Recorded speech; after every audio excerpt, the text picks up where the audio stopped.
اور اس طریق سے آپ کو استفادہ کرنا چاہیے۔ ان علماء کو اپنے حال پر چھوڑ دیں جو تکذیب میں وہاں تک جا پہنچے ہیں کہ اب ان کی طرف سے بظاہر کوئی امید دکھائی نہیں دیتی۔ لمبا تجربہ ہے، 100 سال کا تجربہ ہے، بس اب ان کو کسی ایسے استخارے کی طرف بلانا درست نہیں ہے۔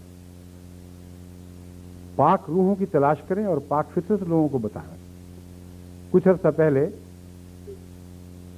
کوئمبتور میں ایک مناظرہ ہوا، بہت بڑے چوٹی کے غیر احمدی علماء مناظرے میں شامل ہوئے، بڑی اس کی تشہیر ہوئی، اور اللہ کے فضل کے ساتھ اچھے ماحول میں یہ مناظرہ ہوا، کیونکہ اس علاقے کے شرفاء نے اس بات کی ضمانت دی تھی کہ 12 یا 14 دن جتنی دیر بھی وہ مناظرہ جاری رہے گا، ہم انتظام کریں گے، ہم اس بات کو دیکھیں گے کہ کوئی شرافت کا پردہ چاک نہ کرے اور بدتمیزیوں میں نہ مبتلا ہو، دلائل سے گفتگو ہو۔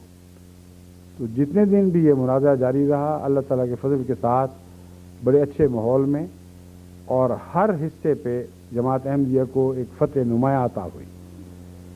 مگر مناظروں سے نہ پہلے وہ مولوی کبھی مانے تھے جو مسیح السلام کے زمانے میں مناظرہ کیا کرتے تھے، نہ بھی ان سے توقع تھی۔ ان کو میں یہ بھی نہیں کہہ سکتا تھا کہ دعا کرو، استخارے کرو، کیونکہ مناظرے کی طرف سے لگتا تھا کہ اگرچہ زبانوں پر تالے تو پڑے ہوئے تھے لیکن گندگی ابلتی ضرور تھی۔ کبھی بعض دفعہ پھوڑے کو سیا جائے تو پیپ زور کر رہی ہو تو کبھی ایک ٹانکے سے نکل جاتی ہے، کبھی دوسرے ٹانکے سے نکل جاتی ہے، تو ہر ٹانکے سے ان کے اندر کا تعفن باہر نکلنے کی کوشش کرتا تھا، اس کو دبا دیا جاتا تھا۔ مگر دشمنی، ضد، پورے دلائل سننے کے بعد مثلا یہ کہنا کہ ہاں ہو گئی، ہمیں ہماری دلیل، تو ایک بھی دلیل کا آپ نے جواب نہیں دیا۔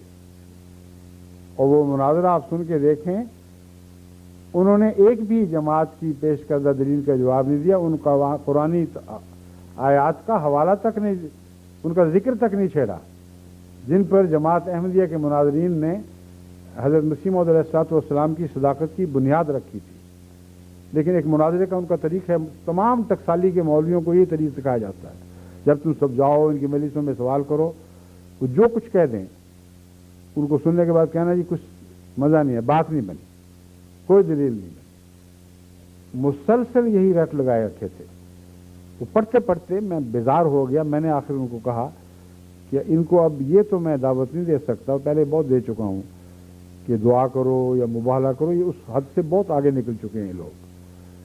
اب ایک اور بات ہے جو میں نے پہلے بھی کی تھی، اب زیادہ زور سے دہراتا ہوں۔ ان تمام ہندوستان کے مولویوں کو آپ یہ میری طرف سے ضمانت دیں کہ جھگڑے لمبے ہو گئے، اس کو اب چھوڑو۔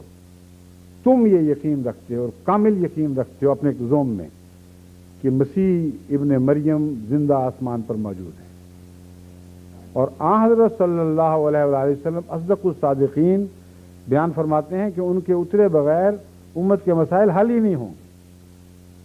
وہ اتریں گے تو یہ ذلت عزتوں میں تبدیل ہوگی، وہ اتریں گے تو مسلمانوں کو ایک عالمی غلبہ نصیب ہوگا۔ یہ دو باتیں ان پر خوب کھول دو اور کہو کہ پھر مناظروں میں کیا پڑے ہوئے ہو، جو اصل مسئلہ ہے اس کے حل کی طرف توجہ کرو۔ اس صدی کے گزرنے میں اب چند سال باقی ہیں۔ میں یہ وعدہ کرتا ہوں کہ تم سب مولوی مل کر اگر کسی طرح مسیح کو اتار دو صدی سے پہلے تو تم میں سے ہر ایک کو 1 کروڑ روپیہ دوں گا، اور 1 لاکھ کا پہلے میں نے شاید اعلان کیا، میں کہ وہ دن ختم ہو گئے، اب تو صدی ختم ہو رہی ہے، مجھے جلدی پڑی ہے، اس لیے فیصلہ کرو 1 کروڑ روپیہ ہر مولوی کو۔ دیوبند میں پتہ نہیں سینکڑوں ہزاروں مولوی تیار ہوئے ہوں گے، میں ان سب کو دوبارہ یہ چیلنج دیتا ہوں۔ میں نے کہا اعلان کر دو کہ ہر اس مولوی کو جو یہ دعویٰ ہی کر دے کہ میری کوشش سے اترا ہے اور میری دعائیں مقبول ہوئی تھی، میں بحث نہیں کروں گا، ان کی بات مان جاؤں گا، 1 کروڑ کی تھیلی ان کو پکڑائی جائے گی۔ بعض دفعہ ہوتا ہے کہ دعا کی کسی نے، پتہ نہیں کس کی قبول ہوئی، اور دعویٰ کوئی کر بیٹھتا ہے۔ بچپن میں حضرت مسلم موعود کے ساتھ ایک دفعہ سفر کرتے ہوئے قادیان جاتے ہوئے بٹالے سے ڈرائیور نے کہا کہ پٹرول ختم ہو گیا، رات کا وقت تھا. ہمیں ختم ہو گیا. میں نے کہا ہاں جی ختم ہو گیا. قادیان بھی نہیں پہنچے گا. اس کا سوال ہی نہیں نظر آتا. یہ جو سوئی ٹچ کر رہی ہے آخری بٹالے سے اس لیے نہیں بھروایا کہ رات کا وقت تھا, وہ دکان بند ہو چکی تھی. پیٹرول پمپ 24 گھنٹے نہیں کھلا کرتے تھے. حضرت مسلم موعود نے فرمایا کہ دعا کرو کہ اللہ اسی پیٹرول میں ہمیں قادیان پہنچا دے. جس کی دعا مقبول ہوئی اس کو میں 1-2 گیلن کا پیٹرول تحفہ دوں گا. 2 گیلن کا ڈبہ ہوا کرتا تھا. اب پتہ نہیں کس کس نے دعا کی, میں بھی لگا رہا لیکن بھولا نہیں. قادیان جب پہنچے تو میں نے شور مچا دیا کہ میری دعا سے قبول ہو, پہنچے ہیں مجھے دیں. اب حضرت مسلم موعود نے جھگڑا نہیں کیا. یہ نہیں فرمایا کہ تمہاری کیا حیثیت ہے, میں بھی تو کر رہا تھا. کہا ٹھیک ہے میں وعدہ کر چکا ہوں. 2 گیلن مجھے پیٹرول دلوایا تو میں بھی اسی باپ کا بیٹا ہوں, ایسا ہی وعدہ پورا کروں گا. ہر مولوی دنیا کے پردے میں جہاں کہیں ہو, ہندوستان کا تو خاص طور پر پیش نظر ہے, وہ مسیح کو اتار دے آسمان سے, دعائیں کر کے گیریا ازاری کر کے جو چاہے کرے, آتا جائے اور 1 کروڑ لیتا جائے. پھر مجھے خیال آیا کہ مسیح کو یہ کہاں اتار سکتے ہیں بیچارے. مسیح تو بہت پاک وجود ہے. دجال کے گدھے کوئی پیدا کرتے.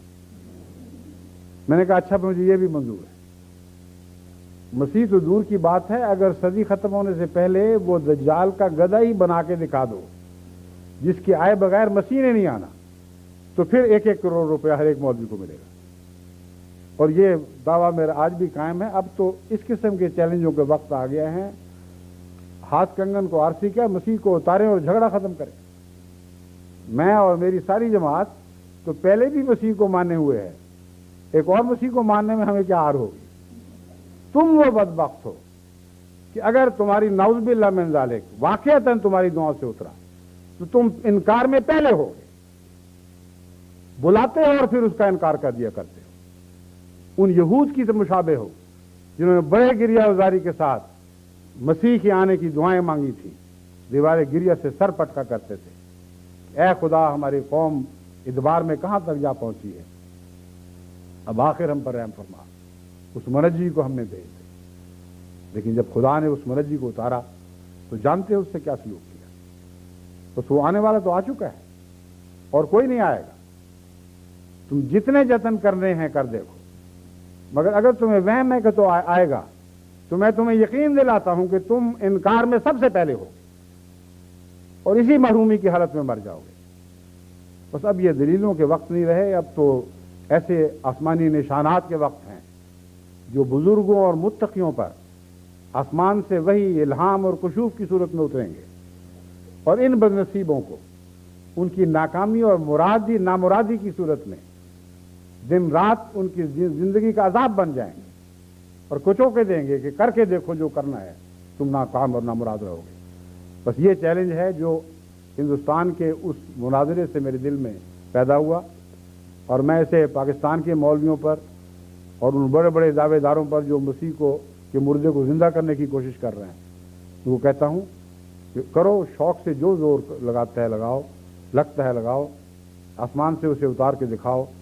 جماعت احمدیہ کے خزانے ختم نہیں ہوں گے اور تمہارے کروڑ کروڑ کی تھیلیاں عطا کرتے چلے جائیں گے, مگر تمہارے نصیب میں آسمان سے ایک کوڑی کا فیض بھی نہیں. ہم اربوں بھی دے سکتے ہوں تو یہ پاک پیسہ میں سے 1 پیسہ بھی تمہارے مقدر میں نہیں. تم تکذیب کی کمائی کھانے والے ہو, اور قرآن فرماتا ہے کہ تم نے اپنا رزق تکذیب کو بنا رکھا ہے, پر اپنی تکذیب سے جتنے پیسے کھائے جاتے ہیں کھاتے رہو. اب ہمارا جھگڑا آسمان پر ہے, اور یہی وہ بات ہے جو حضرت مسیح موعود علیہ الصلوۃ والسلام نے آخر فرمائی کہ میرا مقدمہ تم سب کے ساتھ آسمان پر ہے. اب آسمان پر یہ فیصلے ہوں گے اور ہونے شروع ہو گئے ہیں, اور دن دور نہیں جب خدا کے آسمان کے فیصلے زمین پر جاری اور ساری تقدیروں کے طور پر ظاہر ہوں گے اور سب دنیا کو دکھائی دینے لگیں گے. اب میں قادیان کے دل